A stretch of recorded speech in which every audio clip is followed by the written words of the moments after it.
શ્રીરામ વિદ્યાર્થી મિત્રો, હવે આપણે ધોરણ 9 સાયન્સ અને ટેકનોલોજીની અંદર 14મો પાઠ નૈસર્ગિક સ્ત્રોતો એટલે કે નેચરલ રિસોર્સિસ શરૂ કરવા માટે જઈ રહ્યા છીએ.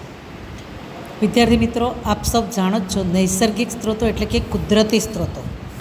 નૈસર્ગિક સ્ત્રોતો એટલે કુદરતી સ્ત્રોતો, જેમાં ભૂમિ એટલે કે પૃથ્વી, પાણી અને હવા તથા સૂર્ય ઉર્જા, જેને આપણે સૌર ઉર્જા પણ કહીએ, કે જેના પર પૃથ્વી પરનું જીવન આધારિત છે, તો તેવા સ્ત્રોતોને આપણે નૈસર્ગિક સ્ત્રોતો તરીકે ઓળખીએ છીએ. હવે આપણે એ પણ જાણીએ છીએ કે જીવન માટે વધુ માત્રામાં તાપમાન, પાણી અને આહાર એટલે કે ખોરાકની જરૂરિયાત હોય છે. આપણા જીવનની મુખ્ય 3 જરૂરિયાત: રોટી, કપડાં ઓર મકાન. તો પૃથ્વી પર આવેલા બધા પ્રકારના સજીવોની આવશ્યકતાની પૂર્તિ કરવા માટે સૂર્યમાંથી ઉર્જા અને પૃથ્વી પર આવેલા સ્ત્રોતોની આવશ્યકતા એટલે કે જરૂરિયાત હોય છે. તો આપણે હવે એ જોઈએ કે આ પૃથ્વી પર આ સ્ત્રોતો ક્યાં આવેલા છે. What are these resource on the earth? પૃથ્વી પર આ સ્ત્રોતો ક્યાં આવેલા છે? હવે પૃથ્વી પર જો જીવન ટકાવી રાખવું હોય તો તેના માટે અજૈવિક ઘટકો અને જૈવિક ઘટકો એ બંને આવશ્યક છે, જરૂરી છે. તો આપણે જોઈએ કે પૃથ્વી પર જીવન માટે આવશ્યક અજૈવિક ઘટકો કયા કયા?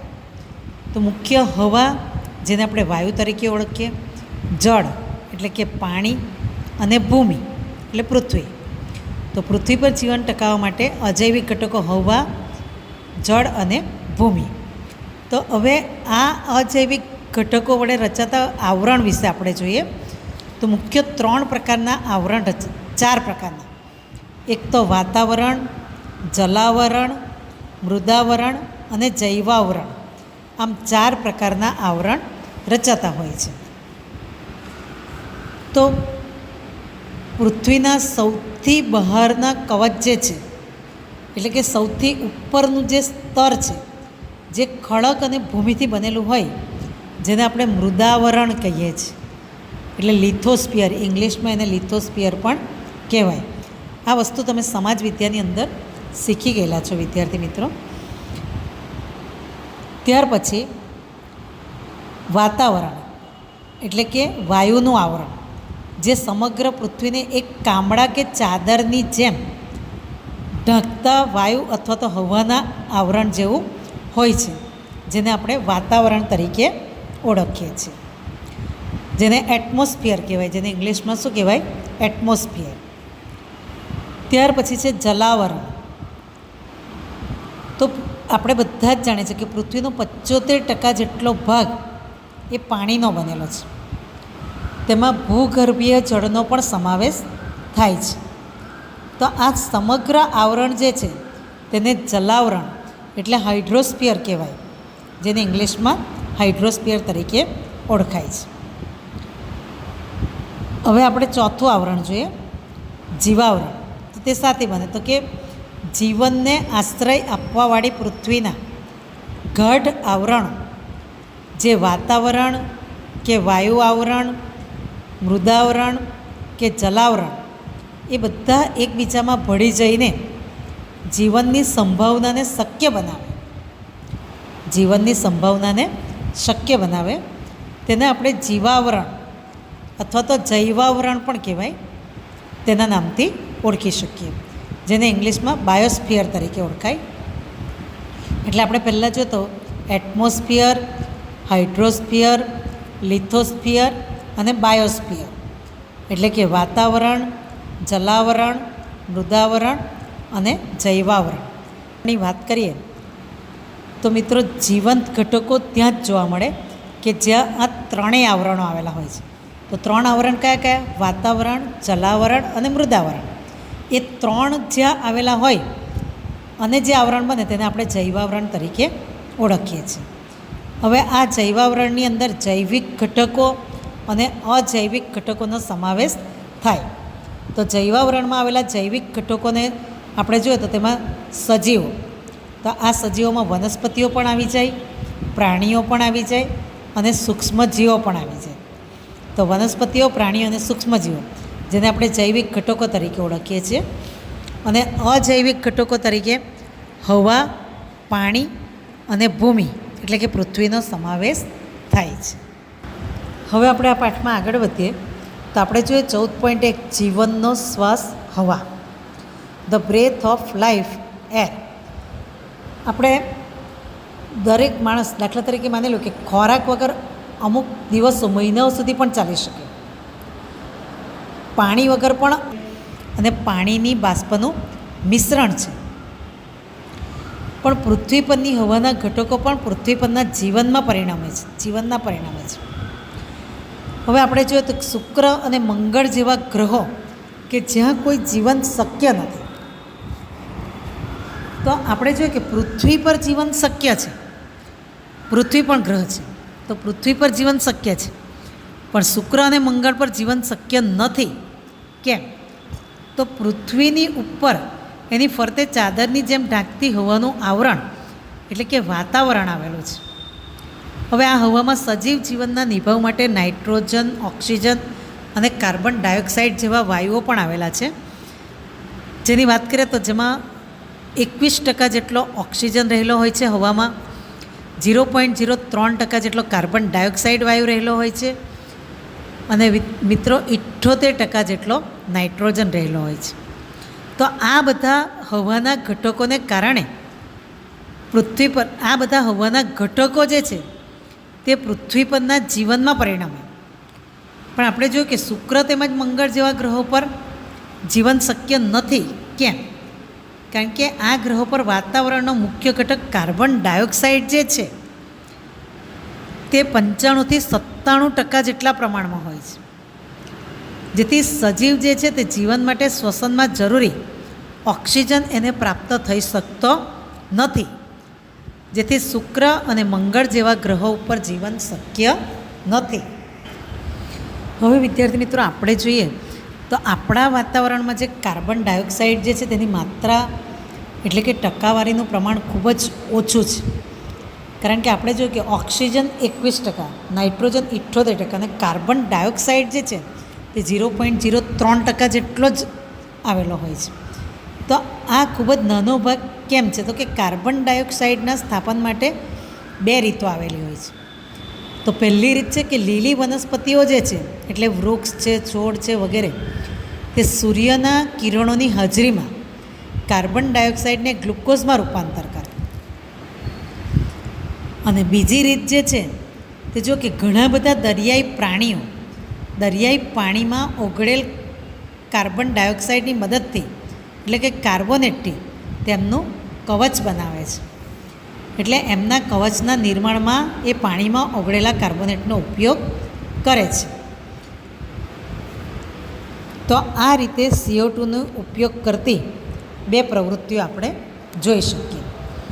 હવે આપણે જોઈએ કે 14.1 કે આબોહવાના નિયંત્રણમાં વાતાવરણની ભૂમિકા, the role of the atmosphere in climate control. તો આપણે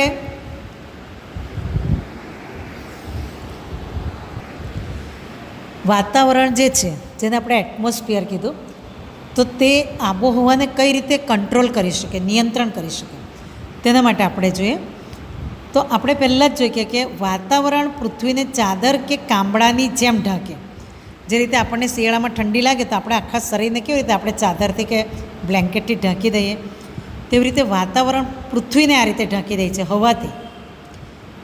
આપણે એ પણ જાણીએ કે હવા એ ઉષ્માની મંદ વાહક છે, જેથી વાતાવરણ પૃથ્વીના સરેરાશ તાપમાનને દિવસના સમયે અને ત્યાં સુધી સમગ્ર વર્ષમાં લગભગ નિયત રાખે છે.